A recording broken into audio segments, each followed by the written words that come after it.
নমস্কার প্রিয় ছাত্রছাত্রীরা, শেখার চাহিদা চ্যানেলে তোমাদেরকে স্বাগতম। আমি তোমাদেরকে একটা বিশেষ বিষয় জানাতে চাই, কারণ তোমরা জানো 2024 সালে প্রত্যেকটা সিলেবাস পাল্টেছে, কোশ্চেন প্যাটার্ন এবং তাদের পরীক্ষার বিষয়বস্তুগুলো কিভাবে হবে সেটা তোমাদেরকে আমি একটু জাস্ট ক্লিয়ার করে দিই। আমি তোমাদের সামনে প্রথমে যে বিষয়টাকে উল্লেখ করতে চাই সেটা হলো ফিলোসফি। আজ তোমাদের ফিলোসফি বিষয় নিয়ে তোমাদের ফার্স্ট সেমিস্টারে কোন কোন ব্যাপারে পরীক্ষাগুলো হবে, কোন কোন টপিকগুলো থাকবে, সিলেবাসটা কী থাকবে, আমি তোমাদেরকে সেই বিষয়ে একটু বলে দিতে চাই। দেখো, তোমাদের এই যে সেমিস্টার 1 দেখতে পাচ্ছ তোমরা, সেমিস্টার 1টা দেখো, সেমিস্টার 1 এটা ক্লাস 11-এর ফুল মার্কস থাকবে 40-এ। ওকে, কন্ট্যাক্ট আওয়ার্স 100 ঘন্টা। ওকে, কোর্স কোড, থিওরি, টপিকস। এবার টপিকগুলো আমরা দেখবো। দেখো ভালো করে, ইউনিট রয়েছে, দেখো ইউনিট 1 রয়েছে, অর্থাৎ দেখো ইন্ট্রোডাকশন টু ইন্ডিয়ান ফিলোসফি, অর্থাৎ ইউনিট 1-এ আমাদের ইন্ডিয়ান ফিলোসফি রয়েছে। এবারে এই ইন্ডিয়ান ফিলোসফির মধ্যে কোন কোন টপিকগুলো রয়েছে সেটা আমি তোমাদেরকে বলতে চাই। দেখো, প্রথমেই আমাদের রয়েছে দর্শন শব্দের অর্থ, the meaning of the term of Darshana. অর্থাৎ এই যে দেখতে পাচ্ছ, এটা কিন্তু আমাদের ওল্ড সিলেবাসেও কিন্তু ছিল। অর্থাৎ ওল্ড সিলেবাসের সাথে নিউ সিলেবাসের কিন্তু অনেকটা সেম জিনিস রয়েছে, কিছু কিছু বিষয়কে আলাদা করেছে এবং কোশ্চেন এক্সাম প্যাটার্নটাকে চেঞ্জ করেছে।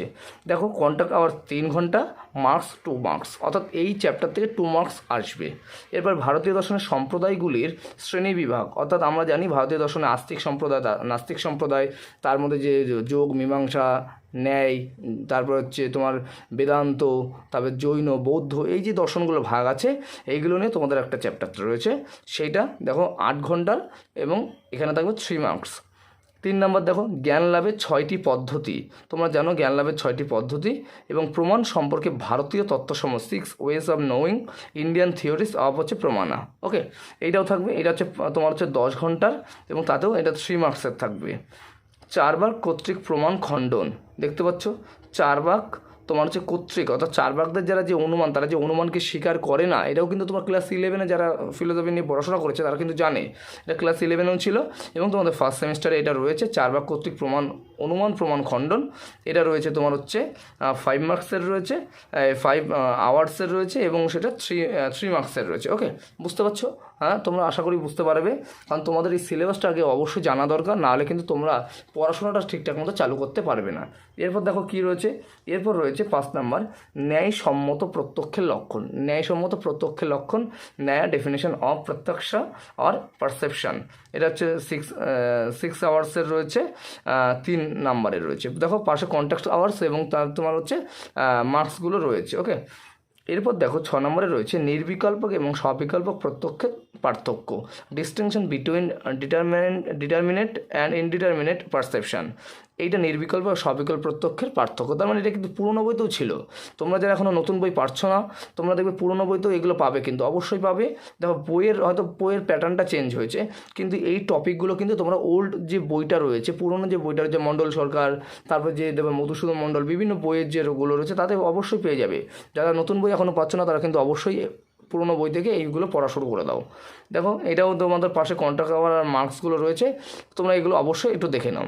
পরে দেখো কী রয়েছে, ন্যায় দর্শনের অনুমান সম্পর্কে বক্তব্য, অর্থাৎ ন্যায় দর্শনের যে অনুমান বিষয় তারা যে বক্তব্যগুলো দিয়েছিল সেইগুলো এই সম্পর্কে রয়েছে, যেমন অনুমিতির লক্ষণ, তারপর পক্ষ সাধ্য হেতুর ধারণা, তারপর ব্যাপ্তির স্বরূপ, এগুলো প্রত্যেকটা কিন্তু তোমাদের কিন্তু ওল্ড সিলেবাসেও ছিল এবং দেখো তোমাদের নিউ সিলেবাসেও কিন্তু এটা রয়েছে।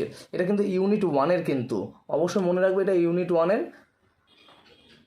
এবার সেমিস্টার 1-এর ইউনিট 2 এটা রয়েছে ইন্ট্রোডাকশন টু ওয়েস্টার্ন ফিলোসফি, অর্থাৎ ওয়েস্টার্ন ফিলোসফি। আমরা সেমিস্টার 1টা কী দেখলাম, ফার্স্ট ইউনিটটা কী দেখেছিলাম, ইন্ডিয়ান ফিলোসফি, এবং সেকেন্ড ইউনিটটা রয়েছে আমাদের ওয়েস্টার্ন ফিলোসফি। এই ওয়েস্টার্ন ফিলোসফির মধ্যে আমাদের দেখো কতগুলো টপিক রয়েছে, দর্শনের স্বরূপ এবং শাখাসমূহ, বিভিন্ন শাখাসমূহ তোমরা জানো, এথিক্স রয়েছে, এপিস্টেমোলজি রয়েছে, তারপর হচ্ছে তোমার ওই মেটাফিজিক্স রয়েছে, মানে অধিবিদ্যা, জ্ঞানবিদ্যা, বিভিন্ন জিনিসগুলো রয়েছে, তোমরা পাবে, এগুলো বইতেই আছে, তোমরা ওল্ড বইতেও পাবে, নতুন যেগুলো রাইটারের বই আছে সেই বইতেও পাবে। জ্ঞানের উৎসসমূহ, তোমরা জানো জ্ঞানের উৎসসমূহ, এই টপিকটাও তোমাদের রয়েছে এবং এইগুলো দেখো কন্ট্যাক্ট আওয়ার্স আর মার্কস কিন্তু পাশে দেওয়া রয়েছে। অভিজ্ঞতাবাদী লক, বার্কলে, হিউমের জ্ঞানের উৎসসমূহ তাদের ধারণা, এবং বুদ্ধিবাদ সম্পর্কে তোমার ডেকার্ট, স্পিনোজা আর লাইবনিজ হচ্ছে তোমার সম্পর্কে এটা রয়েছে। তাহলে বুঝতেই পারছো ইউনিট 2-তে ওয়েস্টার্ন ফিলোসফিতে রয়েছে দর্শনের সরব শাখাসমূহ, আর জ্ঞানের উৎস বিষয়ে অভিজ্ঞতাবাদ আর বুদ্ধিবাদ, এই দুটো বিষয় কিন্তু তোমাদের রয়েছে। তাহলে টোটাল এখান থেকে আসবে 6, 5, 5, 10, 16 নম্বর। এবং তার সাথে তোমরা দেখতে পাচ্ছ ইন্ডিয়ান ফিলোসফিতে তোমাদের থাকছে, দেখো ইন্ডিয়ান ফিলোসফিতে তোমাদের টোটাল থাকবে হচ্ছে ওইদিকে 16, এদিকে থাকবে তোমার হচ্ছে 24। টোটাল এই হলো তোমাদের হচ্ছে 40 মার্কসের কিন্তু ফার্স্ট সেমিস্টারে রয়েছে। তাহলে ফার্স্ট সেমিস্টারের সিলেবাসটা তোমরা বুঝে গেলে যে ফার্স্ট সেমিস্টারে কোন কোন টপিকগুলো রয়েছে। যারা নতুন বই পাচ্ছ না, নতুন বই এখনও হয়নি, তারা অবশ্যই পুরনো বই থেকে পড়ো, কোনো সমস্যা নেই। এই টপিকগুলো দেখে তোমরা যে কোনো বই থেকে পড়তে পারো, তোমার যে নতুন বই থেকে পড়তে হবে এর কোনো মানে নেই। তোমরা পুরনো বই থেকেও অবশ্যই এই টপিকগুলো বেছে কিন্তু তোমরা পুরনো বই থেকেও অবশ্যই পড়ে নিতে পারো। আশা করি তোমাদের এদিকে উপকার হলো এই সিলেবাসটা তোমাদের সম্পর্কে জানিয়ে দেওয়ার জন্য। এবং পরবর্তী সময়ে আমি ইতিহাস, তারপর তোমাদের এডুকেশান, তারপর হচ্ছে তোমার আর যে টপিকগুলো মানে যে সাবজেক্টগুলো রয়েছে সেই সম্পর্কে আশা করি তোমাদেরকে সিলেবাসটা বলে দেবো। সেই সিলেবাস সম্পর্কে তোমরা কিন্তু পড়াশোনা শুরু করে দাও। ধন্যবাদ।